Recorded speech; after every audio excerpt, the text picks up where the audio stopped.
So this is John Boy. He has some trouble with his working with his feet. So I'm going to show you what I'll do.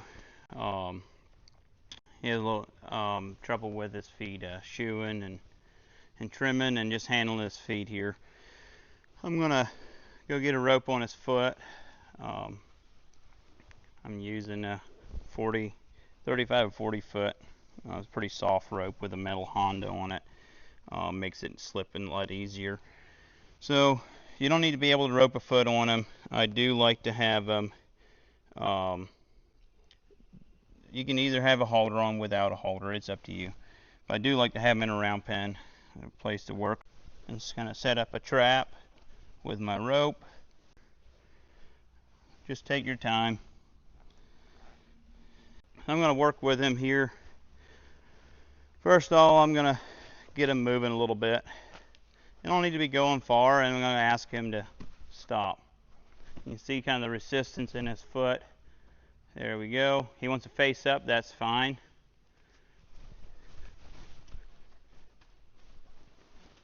Kind of get the feel of it.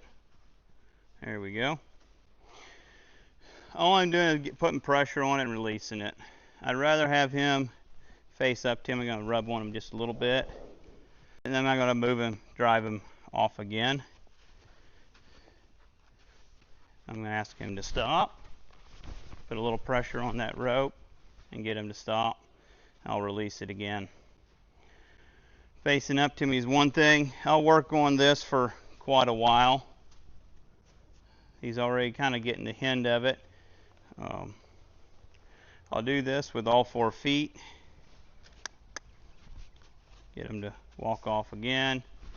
Just put slight pressure on it. See how very little it takes to get him to stop and face up to me. There we go. It's pretty good. So the first point I'm looking for is just getting him to stop. And the next step is I'll put pressure on the rope a little bit and see if I can get him to bring his foot forward and follow through. There he wants to walk off. I'll let him walk off a step or two. I'll put pressure on it again. So feeling him looking toward me feels good. The main goal is I want to be able to get him to give to the rope on his foot and be able to lead him from his foot.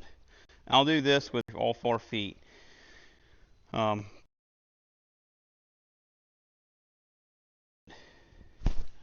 it forward. There you go. Rub on him. Kind of let him make it feel good being with you. I'll just send him off as easy as I can to go forward or go away from me. I'll ask him to stop again.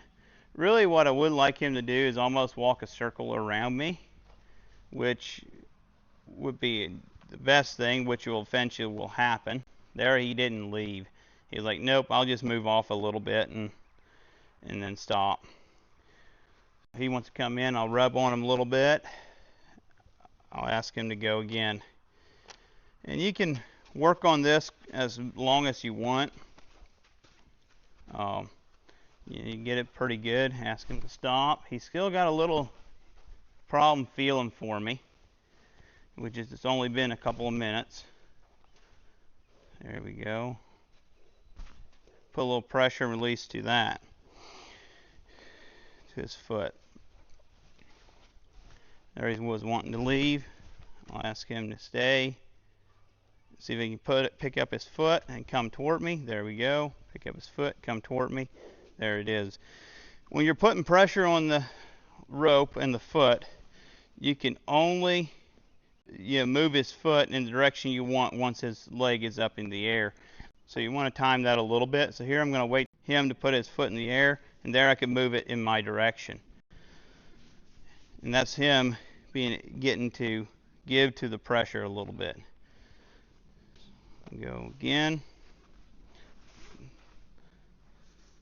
I kind of like to keep the foot on my side, so I'm going to get him to change direction, have that rope to the inside. But if you practice this a couple of times even a week, just a couple minutes, it shouldn't take much more than one lesson of it. but then being consistent on it and getting to do it about every day. It shouldn't take long to do it. It should only take a couple minutes, 10, 15 minutes to do all 4 feet. By the third time you're doing it, it should take only 10 minutes to do all 4 feet. So the next step would be coming down here and picking up his foot with my rope a little bit and my hand. But when I take the rope off, I'll do it like that. I'll go down and pick the foot up and take the rope off. The main thing is he can get frustrated with it, act up a little bit. If he gets mad, that's okay, because with you being at the end of the rope, it's not like he's going to be able to kick you or get too close to you and hurt you or hurt him. And if you're in the round pen, he won't be able to leave anywhere and hurt himself.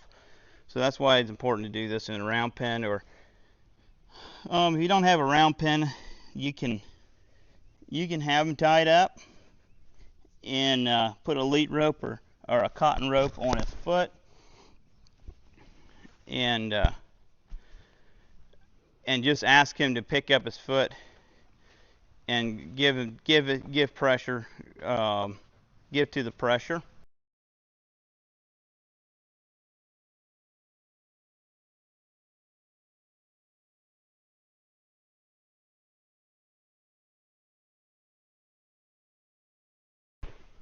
You see him stomping a little bit. You might want to wear gloves while you're doing this. You can get a rope burn. It's kind of fun to do.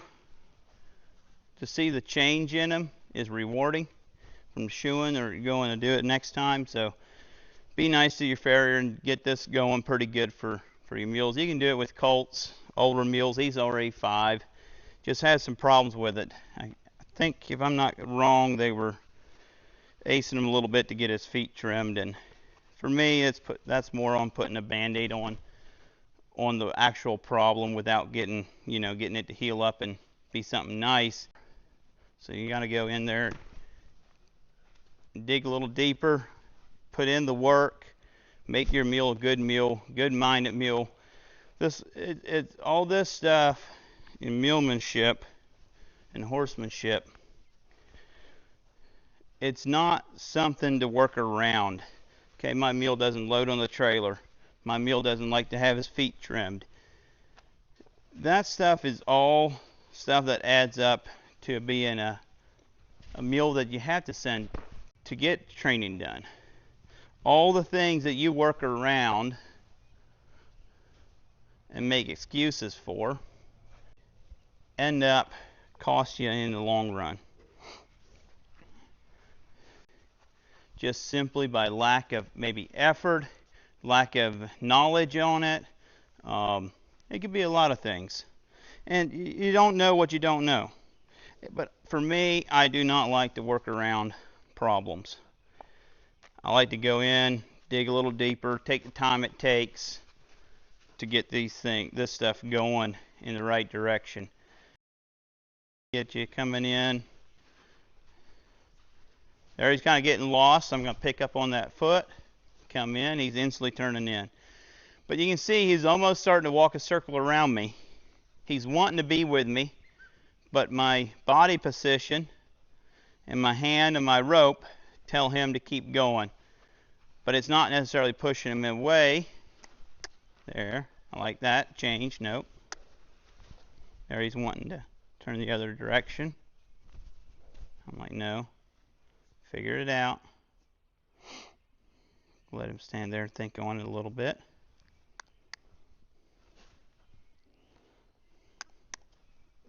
There we go. That was really nice. It came through really nice there. I like the way his brain's working. I'll ask him to go again. He's actually leaving easier also. He's not as stuck to me, but he's also coming back. I'm going to add a little pressure to the foot. He's still wanting to resist a little bit. I'm going to ask him to come in. There we go. As soon as he's willing to take a step forward with that foot, I'm taking the pressure away. There. Good boy. That's going to go. Put a little pressure on that foot. That was pretty nice. Has him come in, come forward. That's nice. There we go. So that's not too bad. I'm guessing the back feet will be a little more issues. Let's pick up the foot. And it's not like he's trying to kick me or anything. I don't know the extent of how bad he was with actually, trimming his feet and doing stuff, but they were just saying he was having a little trouble with that end of it. But you practice this for a week or two on your mule that has some trouble, or a young mule. I'm setting the trap, ask him to walk into it and get his foot. So not necessarily that you need to be able to rope a hind foot. I can rope a head pretty good, but the feet on a mule, it gets a little tricky. I'm asking him to leave. He's already trying to stay here. Keep driving him. I'm going to put a little pressure on the hind leg, ask him to stop. There we go. He stops. I'll release the pressure.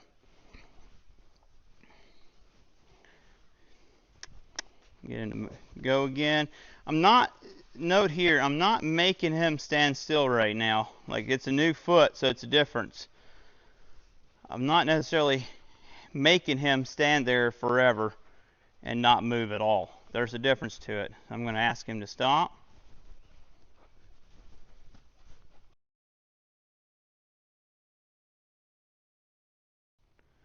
That's pretty good.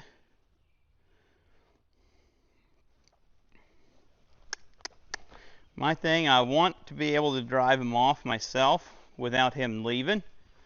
Then it's my idea when he leaves.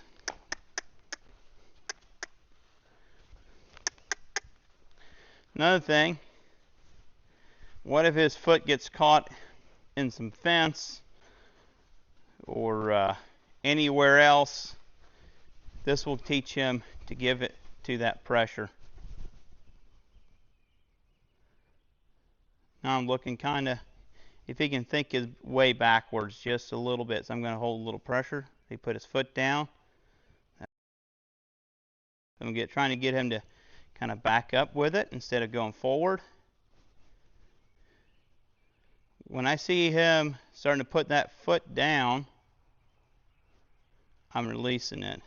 There, he took a step back almost with that foot. So I'm getting him to think. Step back.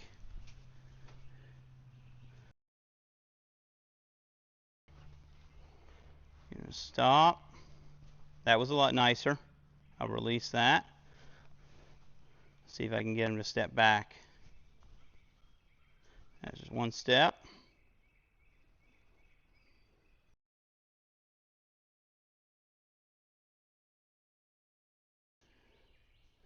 Kind of looking back toward me and like asking me what do you want. I'm going to hold his foot. There, he took a step back with it, gave it to it. Step back, pressure, release. A couple times there. There, step back, I'll release that. That was pretty cool.